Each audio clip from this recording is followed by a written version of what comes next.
Good morning, good afternoon, good evening, whatever time it may be when you are tuning in to this broadcast. I am your international award winning author, filmmaker, and empowerment specialist, Tennille M. Jackson.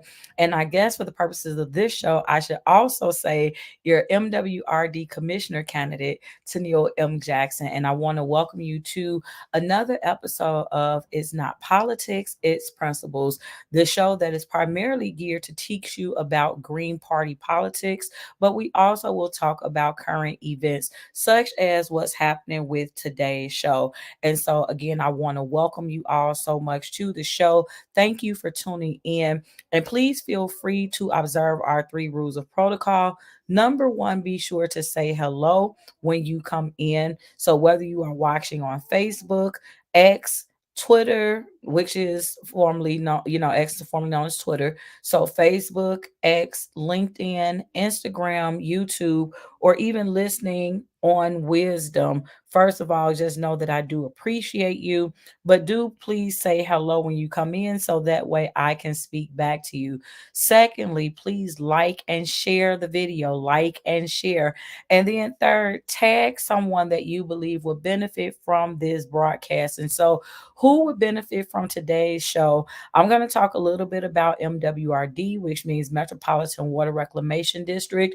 So, anyone that you know that lives in Cook County specifically, but people who are just genuinely interested in politics, or you have a heart for people, that's who you want to tag to today's show. And as I told you guys, I am not going to be on long today. I might go even shorter. I just want to make sure that I am getting the news out there to you guys because you know that what I do is I educate and empower. I believe in equipping you with the information and inspiration that you need to be your best self. And so today, I want to talk about something that if you are not just from Chicago, but if you live in the Cook County area, you have probably heard about this story. Okay, so there is a story that is happening in the city of Harvey, which is a south suburb of Chicago. It's the southern part of the city. And what has happened is kind of, in the word, deplorable. I don't care how you slice it. It is absolutely deplorable. So I want to set up the scene for you guys, let you know what's going on with the story, and feel free to chime in with your remarks. So there what's happening here's I'm trying to figure out which way do I want to start it. So apparently, the MWRD, well, actually, this is a separate story. So, one story is the fact that the MWRD has decided that they are trying to um, create a reservoir or basin as a method of flood relief, right? And so that was the first story that was going on in Harvey. So Harvey, Illinois has a lot that's going on. So this was the first story that caught attention of the news, which is the fact that the MWRD said, well, you know what? We're trying to help the community. And so what we're going to do is we're going to put in this basin or this reservoir as a means of flood, helping with the flood relief, right? So you guys know if it rains a whole lot, then many people, especially if you have basements, your basements typically get flooded.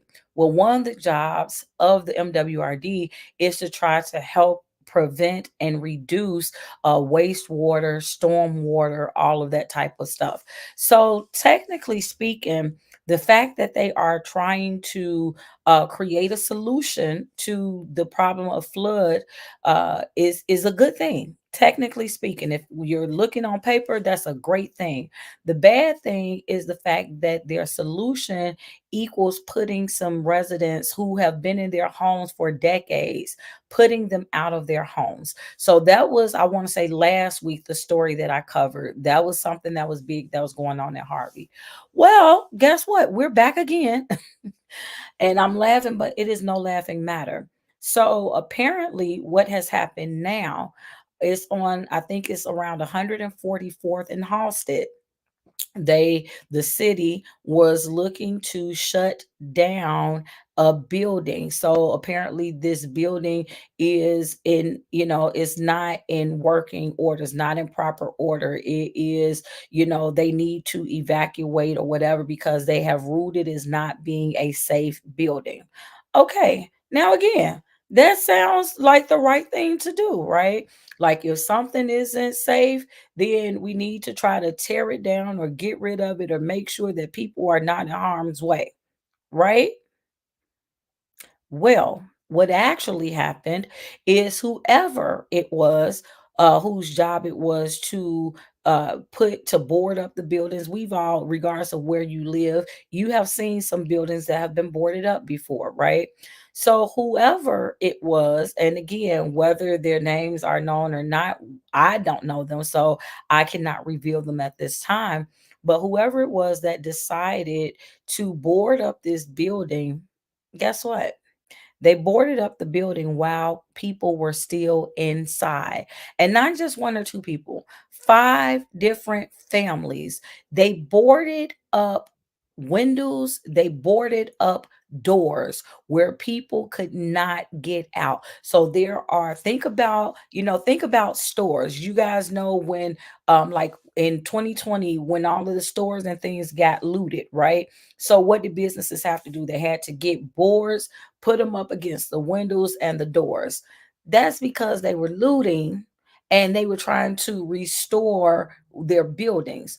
Well, these are actual buildings, these are apartment buildings, residential buildings. And rather than the people ensuring that no one was in the building before they began to board them up, they boarded them up anyway. And I'm sure as they were boarding up, they knew they could hear the fact that there were human beings inside, yet they proceeded with boarding the buildings up anyway. Five different families stuck inside of these apartment buildings. You heard it right. So they board up the buildings. There are no doorknobs on the boards. So they are literally locking the people inside. Okay. So I'm not sure where the compassion is in that. I'm not sure what side of right they were trying to be on. But to me, just common decency says that that's not what you would do.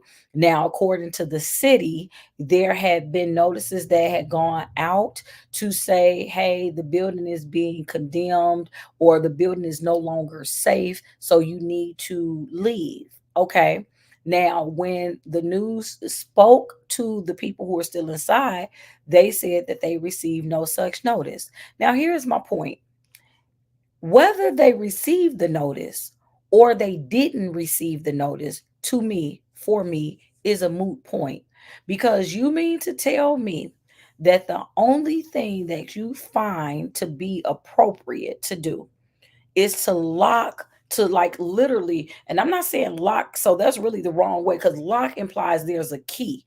You board up these buildings with no way to for people to get out of them.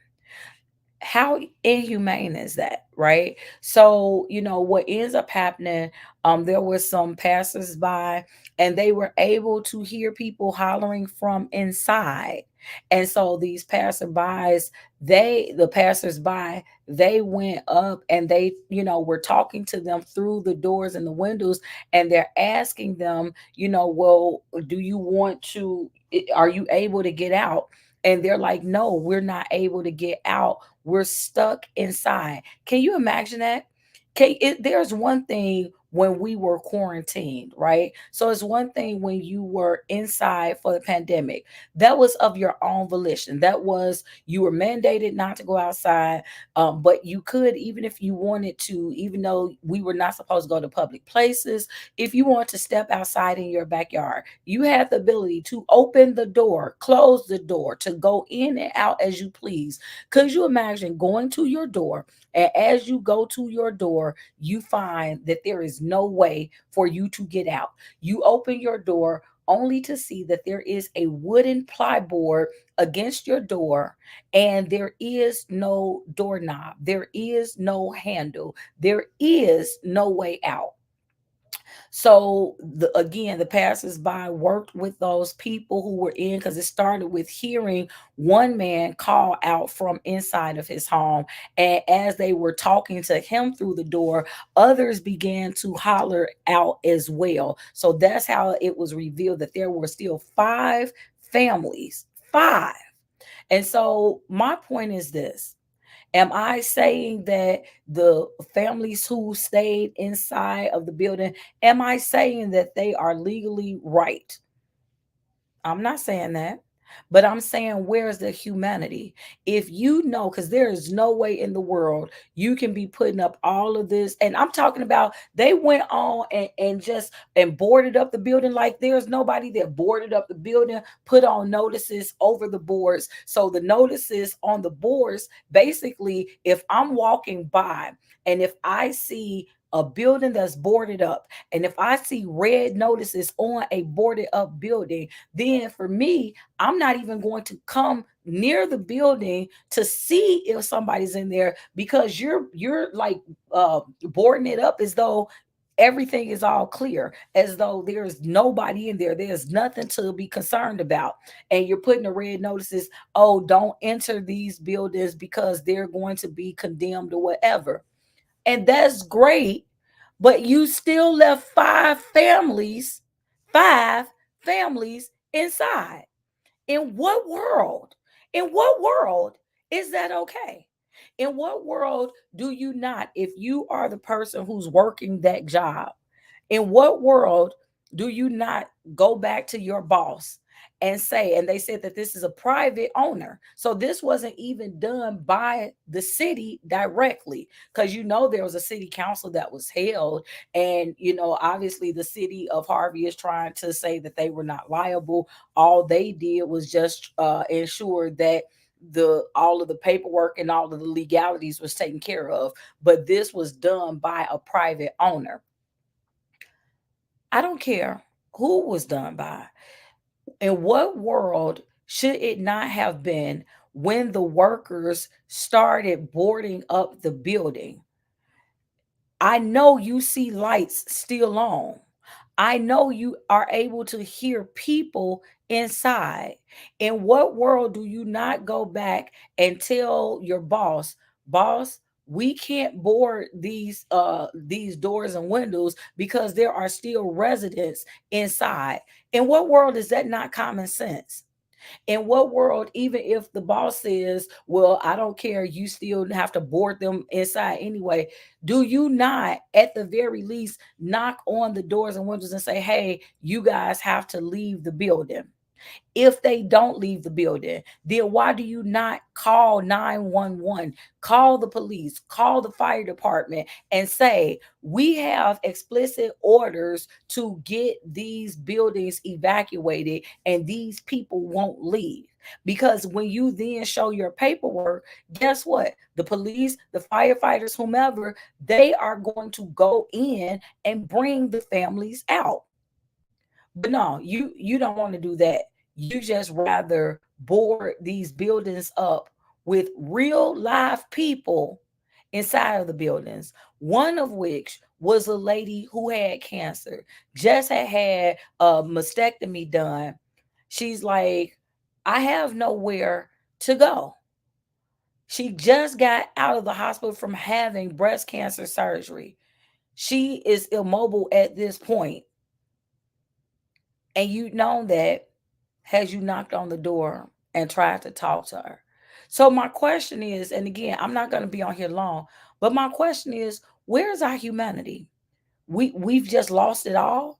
And that's one of the reasons, again, not making this political, but having to make it political, because it's not politics, it's principles, right? Principle number one, humanity, caring about people. Where is that principle? It's sad that we live in a world that is all about the mighty dollar. That's it, and that's all. And so for me, one of the reasons, because I'm asked this question all of the time, Tennille, why are you running for office? We don't look at you as a political person. Well, baby, guess what? You ain't the only one. I don't consider myself a politician. I tell people that all the time. When you think about so like the average person, when you think about the word politician, what comes to mind for most people is a negative connotation. That's not me. That's not what I do. But what I do is I serve the people. And to me, it is high time, because if we have commissioners in place, if we have officers in place where their logic, their laws, their reasonings is saying that it's okay to lock people in their homes, it's okay to evict people from their homes because we want to build this, so we're going to just put everybody else out. Why is that okay? So to me, and let's say this too. So in the case where they're evicting people from their homes to build this flood retention situation, that is directly MWRD related. The second ward alderman, Colby Chapman, she's like, they just told us about this in the summertime. They just told us about it. They've known about it since 2018, but they're just now telling us about it. So for me, being commissioner with me, we're having actual conversations with the people that the laws. So as a commissioner, one of your jobs, yes, is to write laws and policies that's going to help to protect the water environment. So the problem I feel is that sometimes we're too far removed from the people that the laws that the policies you're putting in place. You need to have conversations with said people to see the actual effect that it's having on the people that is designed to protect. So you're saying you want to put this flood reservoir in to help the city, but the offset of that is we're putting people who've been in their homes for decades out. This man, I think he was 88 or 78, elderly gentleman. He's like, I've been in my home for over 50 years. I don't care about the money. This is my home. But when we lose sight of that, when all it is okay, well, the numbers work. Putting, placing the flood retention situation here, it corresponds with the numbers, with the percentages, with the budget. But what about the people? So for me, that's the dynamic that I'm bringing. Yeah, I'm intelligent, so I can read up on laws and this, that, and the third. But I think sometimes that's too much of the focus.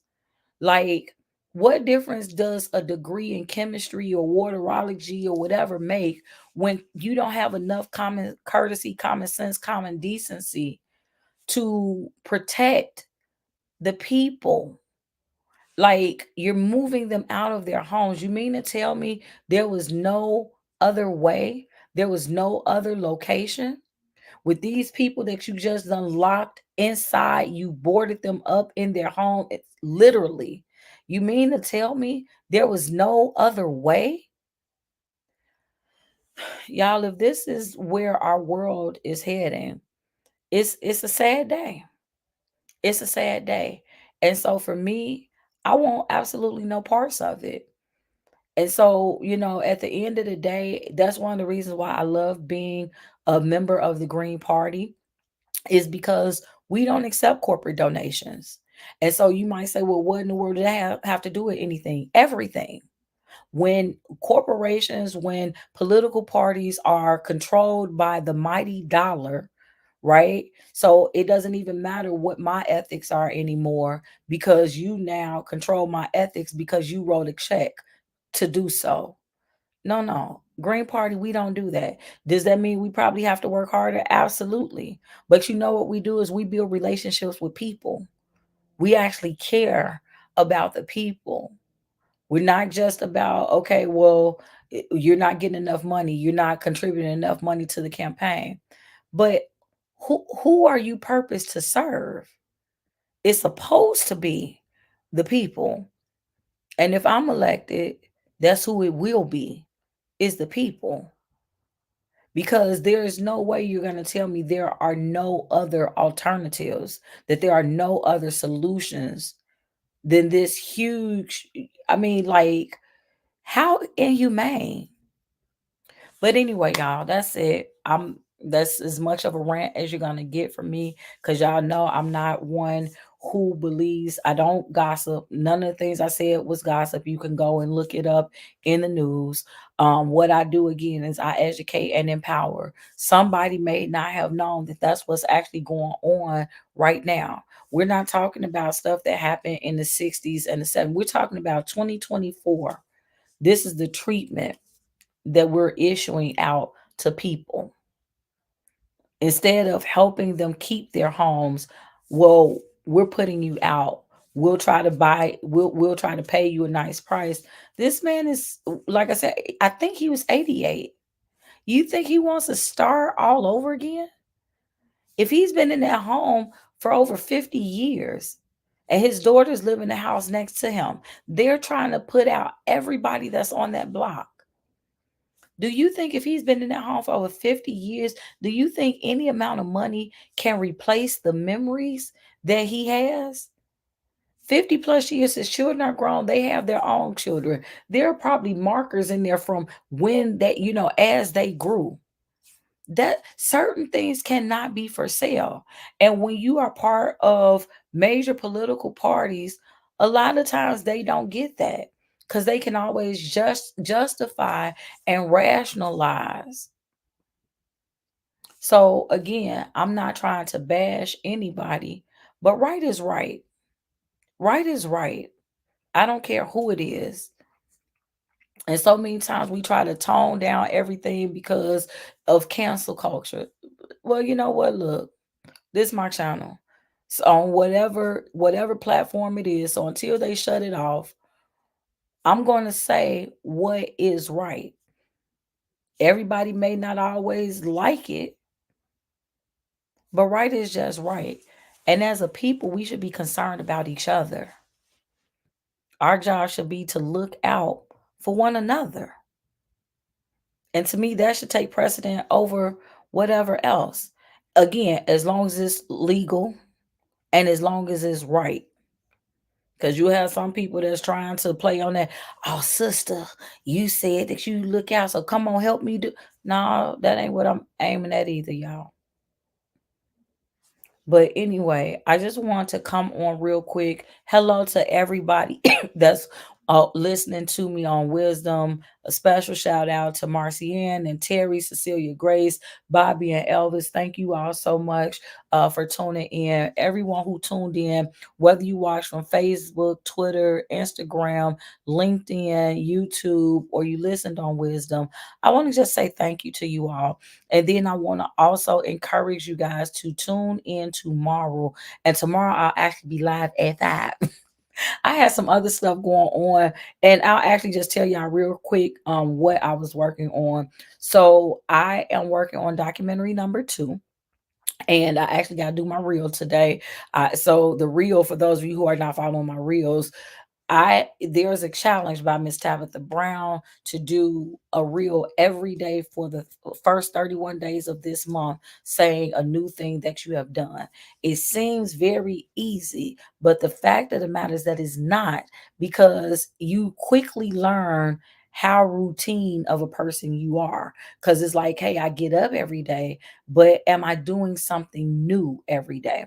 So it's really kind of made me look at things a lot differently, because I'm not doing this reel for her sake. I started out doing it for her, but I'm doing it because I'm trying to prove to myself that I can be consistent. Like, that's one of my things for 2024, is just working on being more consistent.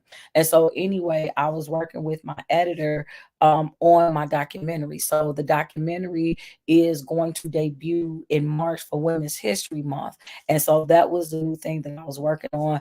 And we went a little bit over time. And I looked up and I'm like, ooh, I'm supposed to be live. So I'm like, I'm not going to not go live. I'm still going to at least be consistent in that. I just was about 20, 25 minutes late today. But tomorrow, you guys, please join me for a brand new all live, a brand new inspirational talk live at 5 tomorrow. I will have an incredible guest on. Dr. Cynthia Cologne will be my guest. She's a best-selling author, a TEDx speaker, a college advocate, and so it's going to be a great conversation. We'll be live at 5 tomorrow. And don't forget, if you have your own business or brand and you would like to be a sponsor of Educated and Empowered podcast, you can pick a show or sponsor them all. You can get a package deal, or you can buy your, a la carte. So some people just want to have commercials done.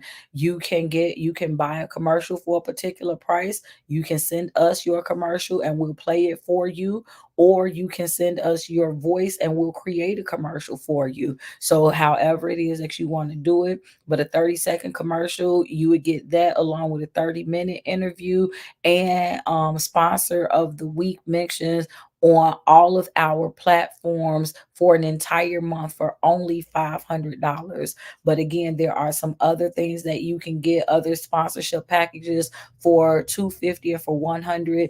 And then there are some a la carte items that you can get as well. And so if you are interested in any of that, then please let me know.